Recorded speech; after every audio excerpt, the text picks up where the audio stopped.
True Detective changed my life. Before that, for years, I hadn't really watched TV. It had become almost a thing with me.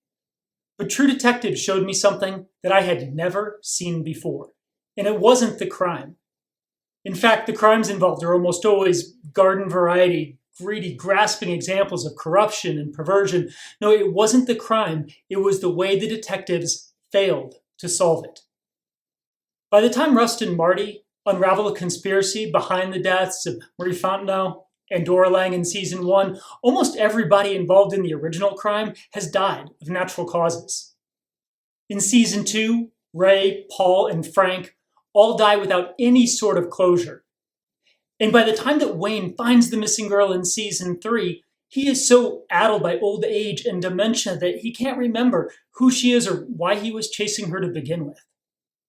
True Detective is not about the hunt for a killer. It was about the hunt for meaning. The 4th season had almost exactly the opposite philosophy. There was a righteous element to the crime, there was a supernatural element to the crime, and yet, like two gritty, determined detectives put aside their personal trauma so they could crack the case with an ending that felt a lot like the end of Agatha Christie's Murder on the Orient Express. Now, season 5 of True Detective is, I guess, already filming. There's nothing I can say that's going to impact it. But in my dream world, they adapt this book, Night Train by Martin Amis. Why? Well, I've got 3 reasons. First, Night Train is a police mystery in which there might not be a mystery to solve. It is about a female police detective. Her name is Mike, and Mike is not in a good place. She's getting older, she's big, she's not super attractive, she's been in terrible relationships, she's been the abuser, she's been the abused, and she is such a horrific alcoholic that a single extra drink will kill her. And True Detective begins when Mike is called in by her seemingly supportive, loving police colonel Tom to investigate the apparent suicide of his daughter Jennifer. Now, there is nothing in this death that points to it being a murder except the nature of the dead girl herself. Because Jennifer is everything that Mike isn't.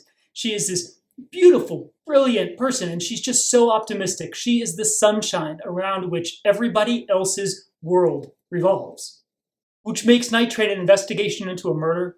It makes it an investigation into a suicide. Ultimately, it makes it into an investigation about the meaning of life. Second, interrogations. Every season of True Detective had that moment where 2 people sit down across the table from one another and play a game of chess with nothing but their words. And Night Train, man, it has a great scene in which Mike decides she's just going to play the odds. If a woman's dead, 9 times out of 10, her partner did it. And so Mike sits Jennifer's boyfriend down in the interrogation room, even though she has nothing on this guy, and tries to get him to confess. It is a phenomenal, layered scene, which you will read again after you finish the book, and I would love to see it on screen.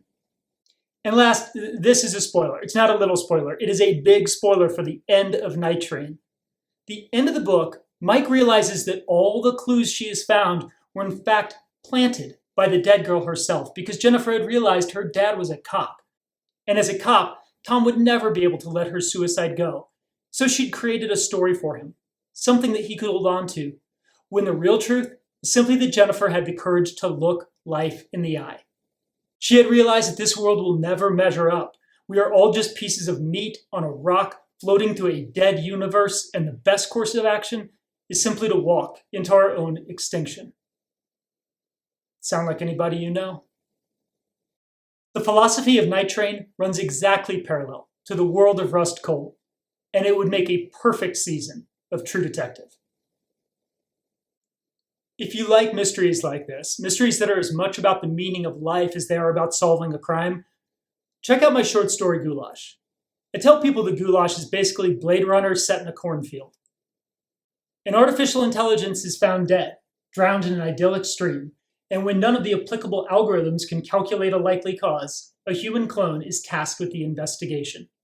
The print version is only $4, and it has these illustrations. I did the illustrations myself. If you don't want to spring for that, it's only $1.49 on Kindle. Check it out.